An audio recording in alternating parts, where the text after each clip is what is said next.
Hello everyone. आज हम पढ़ेंगे एक बहुत ही हमारा प्यारा सा छोटा सा चैप्टर लिविंग वर्ल्ड, जो कि क्लास 11 का एक चैप्टर है। Chapter number 1। ये आपको नीट में एज वेल आपके स्कूल के जो एग्जाम्स होते हैं, यूटी वगैरह, उसमें भी हेल्प करेगा।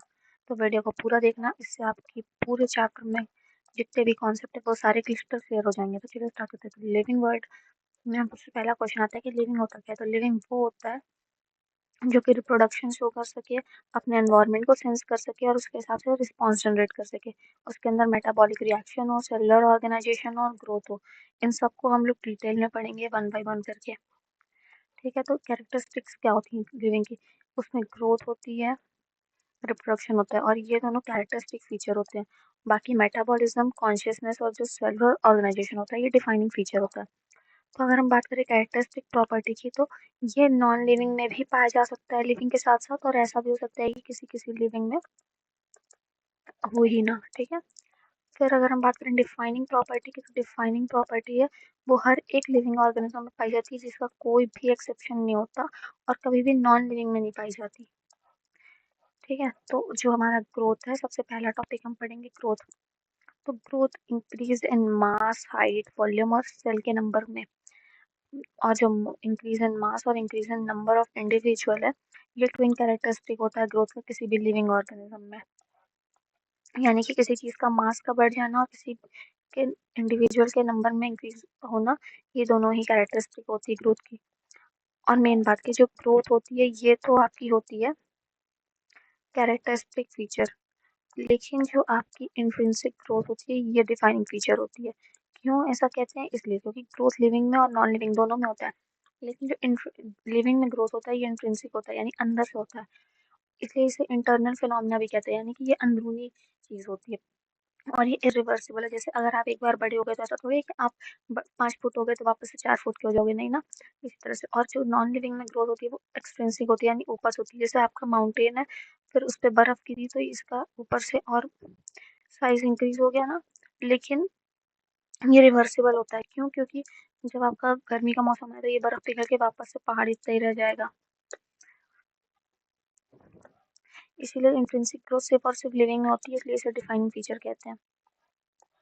प्लांट में जो ग्रोथ होती है वो इनडिटर्मिनेट होती है, यानी कि लाइफ टाइम तक चलती रहती है। बट जो एनिमल में ग्रोथ होती है ये डिटर्मिनेट होती है, यानी कि एक सर्टेन एज तक ही आपकी हाइट बढ़ेगी।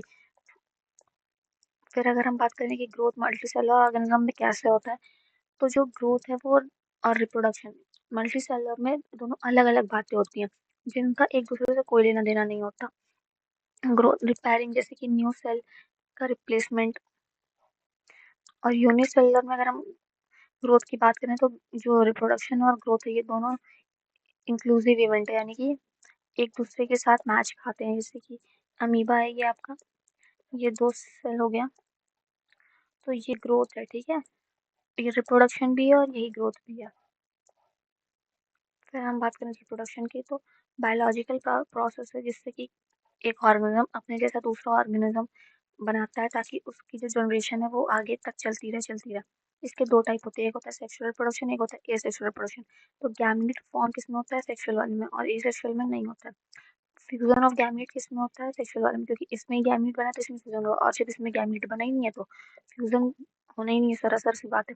फिर अगर हम बात करें पेरेंट के तो होते हैं, तो सेक्सुअल रिप्रोडक्शन बाई पेरेंटल होते हैं मोस्टली, मतलब कि दो पेरेंट की जरूरत होती है, और इसमें यूनी पेरेंट यानी कि एक पेरेंट की जरूरत पड़ती है।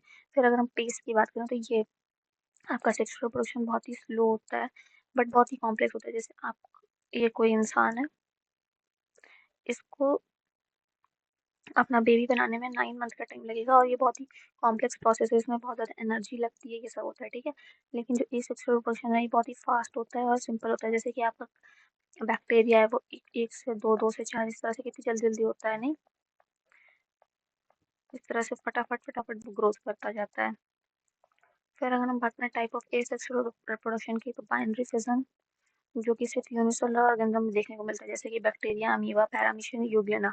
फिर हम अगर बात करें बर्डिंग की, तो वो ईस्ट और हाइड्रा में देखने को मिलता है। फ्रेगमेंटेशन जो है वो आपका फंजाई में और मल्टीसेलुलर फिलामेंटस एल्गी में देखने को मिलता है, जैसे कि स्पायरोगारा, यूलोथ्रिस और क्लेडोफोरा। फिर और मॉसेस में ट्रू रीजनरेशन हम सबको पता है कि प्लेनेरिया में देखने को मिलता है।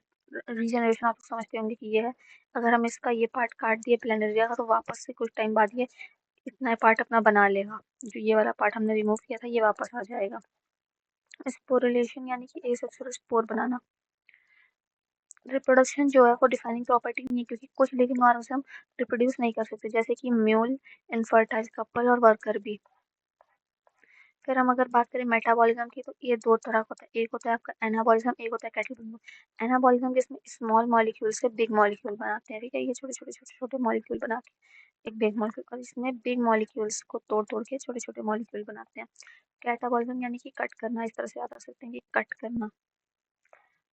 मेटाबॉलिक रिएक्शन जो होती है वो एक बायोलॉजिकल एंजाइम की मदद से होता है, ठीक है। और मेटाबॉलिज्म जो है वो आपका डिफाइनिंग फीचर होता है, क्योंकि ये सभी लिविंग ऑर्गेनिज्म में होता है और इसका कोई भी एक्सेप्शन नहीं है।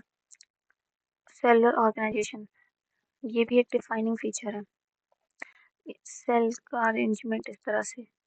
तो ये तो लिविंग में हो गई, और नॉन लिविंग में सेल होती ही नहीं है। कॉन्शियसनेस यानी कि किसी भी एक्सटर्नल जो हमें, जैसे कि आपको शॉक लगा, ठीक है, आप यहाँ खड़े थे, आपने स्विच में अपना हाथ दे मारा, तो आपको शॉक लगा, ठीक है, आपकी पूरे बॉडी में ऐसा शॉक लगा, तो उसके लिए आप रिस्पॉन्स करोगे ना, तुरंत अपना हाथ डालोगे। तो ये चीज़ कॉन्शियसनेस होती है, और ये डिफाइनिंग फीचर होता है लिविंग ऑर्गेनिज्म का। सेल्फ कॉन्शियसनेस यानी कि सेल्फ अवेयरनेस, ये केवल ह्यूमन में होता है, इसलिए ये ह्यूमन का डिफाइनिंग फीचर है, लिविंग का नहीं। क्योंकि खुद के बारे में जानकारी सिर्फ और सिर्फ ह्यूमन में होती है, एनिमल वगैरह में नहीं। बायोडाइवर्सिटी पे आ गए अब हम लोग, ये नेक्स्ट टॉपिक है हमारा लिविंग के बाद।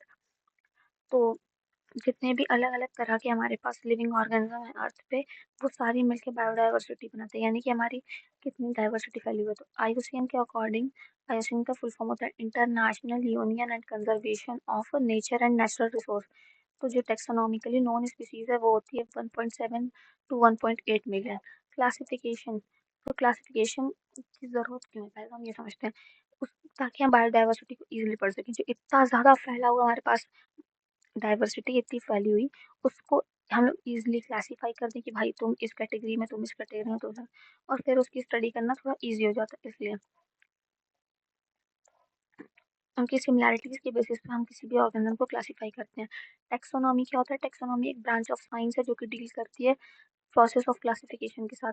तो टाइप ऑफ टेक्सोनॉमी दो तरह की होती है, एक होती है क्लासिकल यानी कि पुरानी जमाने वाली, एक होती है मॉडर्न जो आज के जमाने की। ये जो क्लासिकल पुराने जमाने की थी, ये केवल एक्सटर्नल यानी बाहर से मॉर्फोलॉजी उसकी कैसी, उस पर बेस्ड था। लेकिन जो मॉडर्न टेक्सोनॉमी है ये बेस्ड होता है एक्सटर्नल फीचर पे, यानी कि बाहर से कैसा है, साथ ही साथ internal feature, developmental process, ecological information, cytology और एम्ब्रियोलॉजी, इन सब चीज़ों पे डिपेंड होता है, ठीक है। फिर सिस्टमैटिक, ये एक लैटिन वर्ड है, इसका मतलब होता है सिस्टमैटिक अरेंजमेंट ऑफ ऑर्गेनिज्म, किसी भी ऑर्गेनिज्म का सिस्टमैटिक अरेंजमेंट। ये टर्म जब सबसे पहली बार कहाँ यूज हुई थी, एक बुक में सिस्टमा नेचुरल जो कि लिखी थी हमारे कैरोलस लिनियस ने। इनको हम लोग फादर ऑफ टेक्सोनॉमी भी कहते हैं। पर्पस क्या था सिस्टमैटिक का? ताकि हम डाइवर्सिटी ऑफ ऑर्गेनिज्म को स्टडी कर सकें और उनके बीच में जो भी रिलेशनशिप है उसे भी स्टडी कर सकें। तो सिस्टमैटिक जो है वो एक फाइलोजेनी और मॉडर्न टेक्सोनॉमी दोनों को मिला के हमारा सिस्टमैटिक बनता है। फाइलोजेनी का मतलब होता है इवोल्यूशनरी हिस्ट्री की स्टडी। तो हमारे टेक्सोनॉमी में कई सारे स्टेप होते हैं। पहला एक characterization, then identification, then classification, then nomenclature. तो अब हम इन सबको वन बाय वन पढ़ेंगे। कैरेक्टराइजेशन मतलब कि किसी भी जितने भी कैरेक्टर्स ऑर्गेनिज्म के उन सब का एक लिस्ट बना लेना। देन आइडेंटिफाई करना कि कौन सा ऑर्गेनिज्म कौन से ग्रुप में जा रहा है, किस ग्रुप के साथ उसके कैरेक्टर जो मैच कर रहे हैं, जो हमने यहाँ पे कैरेक्टर देखा उसके, उसको आइडेंटिफाई करेंगे कि वो किस ग्रुप के साथ परफेक्ट बैठ रहा है। देन जहाँ पे परफेक्ट बैठ रहा होगा उसे वहीं पे सेट कर देंगे। उस स्टेप को हम लोग कहते हैं क्लासिफिकेशन। और फिर नॉमेनक्लेचर यानी कि नेमिंग करना, तो किसी भी ऑर्गेनिज्म को साइंटिफिक नेम प्रोवाइड करना, ये हो गया आपका नॉमेनक्लेचर। फिर हमारे पास आता है नेम, जो हमने नॉमेनक्लेचर के दौरान नेम दिया। वो दो तरह का होता है, एक होता है आपका लोकल नेम और एक होता है आपका साइंटिफिक नेम। तो कोड हुआ नॉमेनक्लेचर के लिए, कुछ कोड बनाए गए हैं जैसे कि आईसीबीएन यानी कि international code for botanical nomenclature. ये प्लांट के लिए होता है, बोटैनिकल से ही आपको समझ में आ जाएगा कि प्लांट होता है। ये सारे फुल फॉर्म बहुत इंपॉर्टेंट होते हैं, अच्छे से लर्न कर लेना, ठीक है। आईसीजेडएन यानी international code for zoological nomenclature, ये होता है एनिमल के लिए।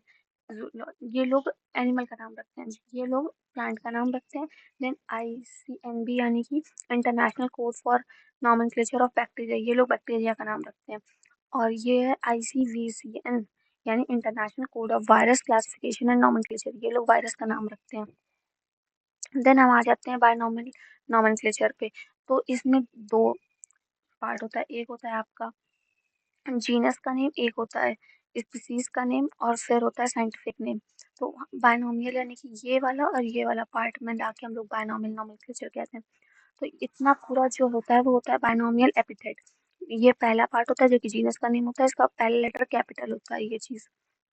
ये जो है आपका सेकंड पार्ट होता है, ये स्पीसीज का नेम होता है, यानी कि वो कौन सी स्पीसीज है, इंडिका मैंगो की स्पीसीज है, ठीक है। इसका पहला लेटर स्मॉल होता है, यहाँ पे थोड़ी सी मिस्टेक है, ये पहला लेटर स्मॉल होता है। और फिर होता है साइंटिफिक नेम, ये लैटिन में नहीं होता है, बल्कि इसे इटैलिक्स में लिखते हैं। ये लैटिन में नहीं होता है, ना ही इसे इटैलिक्स में लिखते हैं। और अगर अंडरलाइन नहीं करते हैं जब हम लोग हाथ से लिखते हैं, जैसे अभी मैंने हाथ से लिखा हुआ है तो इस पर अंडरलाइन नहीं किया। और जो होता है वो लैटिन लैंग्वेज में होता है, लैटिन में इसलिए क्योंकि वो डेड लैंग्वेज है, वो टाइम टू टाइम चेंज नहीं होती है।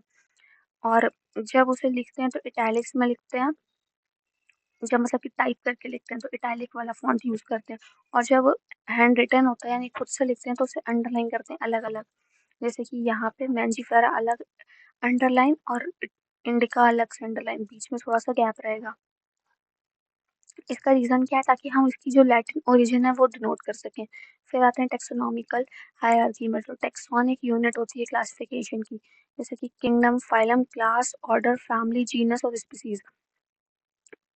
जैसे जैसे सिमिलर कैरेक्टर हम लोग जाएंगे नीचे, वैसे वैसे बढ़ते जाएंगे जब हम लोग इस किंगडम से स्पीसीज पे जाते हैं तो।